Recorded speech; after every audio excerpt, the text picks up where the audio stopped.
Gardienne des nobles vertus de courage, d'honneur, de civisme et garante de l'intégrité du territoire, ainsi que de notre souveraineté nationale, les armées ont toujours été à l'avant-garde des efforts considérables consentis pour préserver la paix à l'intérieur et à l'extérieur de notre pays.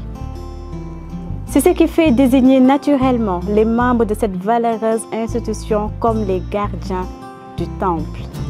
Et si la force des armées ne résidait pas uniquement dans ses armes, mais aussi dans ses rites, c'est cette idée forte que le général Mamadou Gueye développe dans son ouvrage « Les traditions dans les armées, facteurs de cohésion et de supériorité opérationnelle ».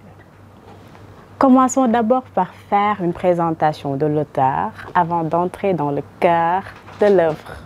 Mamadou Gueye est l'actuel délégué général au pèlerinage aux lieux saints de l'islam.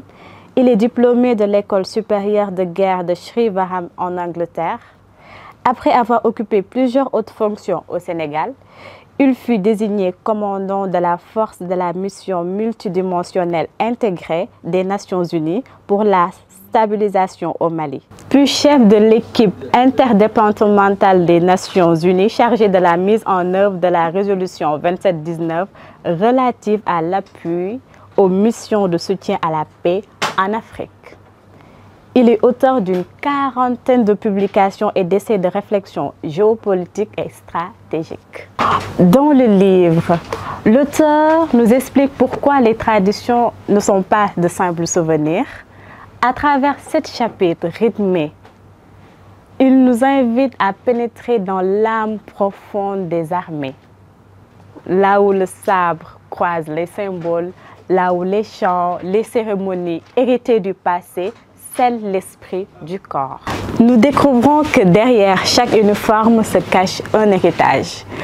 Il y a aussi les commémorations, les fêtes patronales qui racontent une histoire de bravoure, de loyauté et de transmission. Il y a aussi cette vérité peu dite. La force des armées se gagne aussi dans l'invisible, dans les symboles qui motivent, dans les émotions de certains passés que nous avons hérités, qui donnent en fait cette force de rassemblement et de transmission.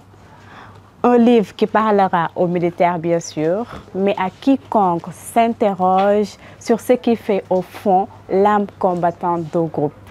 Un ouvrage que je vous invite à découvrir. Chers lecteurs et chères lectrices, et je vous donne rendez-vous à très bientôt pour notre voyage des mots.